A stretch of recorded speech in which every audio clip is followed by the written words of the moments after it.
Hello everyone, and welcome back to week 6 of the Lullaby Garden Quilt Along. I hope you are enjoying getting your leaf blocks assembled, and I hope you're starting to get a larger stack of these hexie flowers assembled as well. So this week, what we are going to do is I am going to share with you how I get my hexie flowers from paper templates to actually being a part of a full quilt block. So how I applique them onto the background fabric. And this step is one that you can decide to do, you could do a little bit each week, like I mentioned with the leaf blocks, or you could save it all till the end when you have all of your hexie flowers assembled. But I wanted to share the information with you now in week 6 so that you could kind of work at your own pace. Again, that's a theme here in this quilt along. And then also so that you have all of the information you need to get all of your blocks assembled so that when we meet back in week 8, we can get our quilt top all sewn up. So what you're going to need today is you're going to need your larger squares of background fabric and some of your hexie flowers. So if you do not need to be finished making all these, but today we're just going to start with the applique process so I can show you how I do it. I'm going to do my best. I'm going to turn the camera around. I'm going to do my best to show you kind of how I set it up here at my cutting table.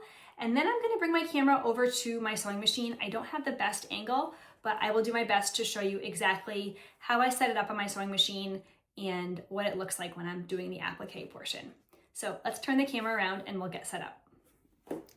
All right, so if we're looking at our pattern, we are going to be actually at this step down here on page 3 in figure 3, doing the machine stitching and the applique for our hexie flowers. So what you will need is you will need your larger squares of background fabric as well as whatever hexie flowers you have completed. Now this is the point where if you thread basted, you're just going to pop those template papers out. I glue basted mine, so if you've watched the tutorials, you'll see how I do this, but I just very slowly kind of pull the seam allowance back on here until I'm able to get the template papers out. You don't want to pull too hard, although the stitches should be pretty strong.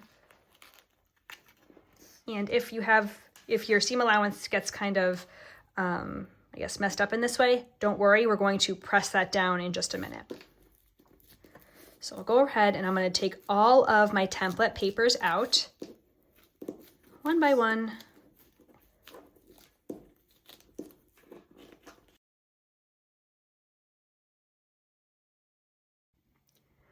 Okay, so the next step that I always do is I take my iron, and I do this regardless of whether I've thread basted or glue basted. I just like to get these corners nice and crisp before I applique them. So I take my hot iron and I just iron down these seam allowances. This is a nice thing to do, like if you do all of these at once, put a show on, take all your papers out, iron them, get them all ready for applique. I do this in a big batch and it goes a lot smoother. But you can see how this is just really making those points a lot more defined. Okay, and then I'll flip it over and I'll give it just a press on this side as well. So now the flower is prepped. We want to prep our background fabric. So we want to find the exact middle point. So what I like to do is I fold it in half,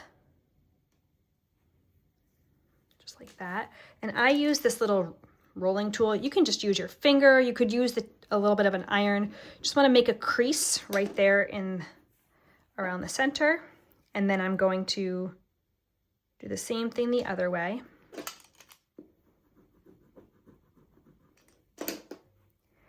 And now I know where the exact center of my square is. So now I'm going to take this, this flower, and you can decide. In my cover quilt, if you look here at the pattern, all of my hexie flowers are facing the same way. So they're all like this. None of them are like this. I have them all facing with the top parallel to the top of the block. So that's how I'm going to set these up as well. And I'm going to find the exact middle. I'm going to use a pin And you could do the same thing here. You can find the middle of your hexie flower by doing the same thing.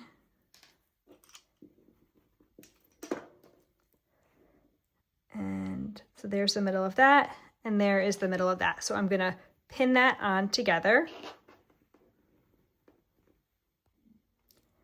And once I have it pinned in place, because on this particular quilt, the background square is not that much larger than the hexie flower, I just want to make sure that it is centered. So I'm gonna double check, and I'm gonna make sure that the space on the top and the space on the bottom is the same, and that the space on the left and the right is the same. So I just double check with my ruler, and I can see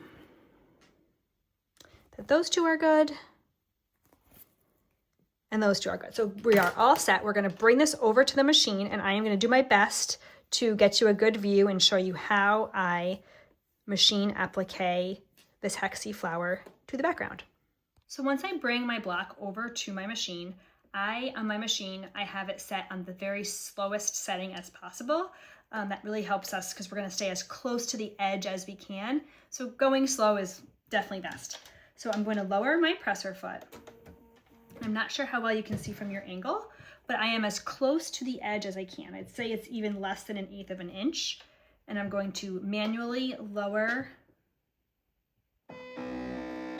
my needle into the edge, and I'm just going to begin stitching very slowly around the perimeter.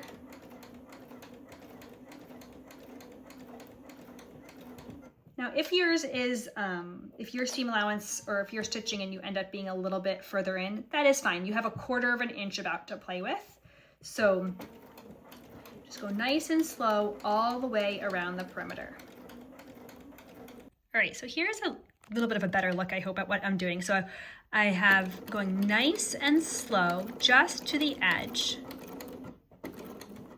And then I'm going to raise my presser foot and leave my needle down, spin so that I have a straight line to go forward, put my presser foot back down, and continue on my way. Nice and slow.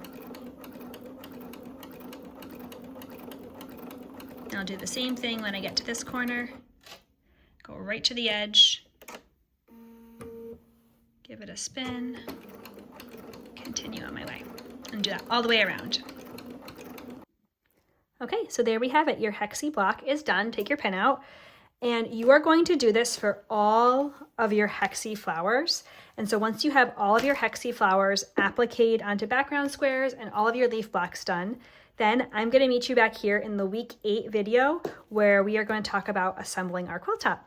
So I am so excited. We are kind of coming to the end of this Lullaby Garden quilt along. I've had such a fun time doing this, but I'm really excited to see what everyone's final products are starting to look like.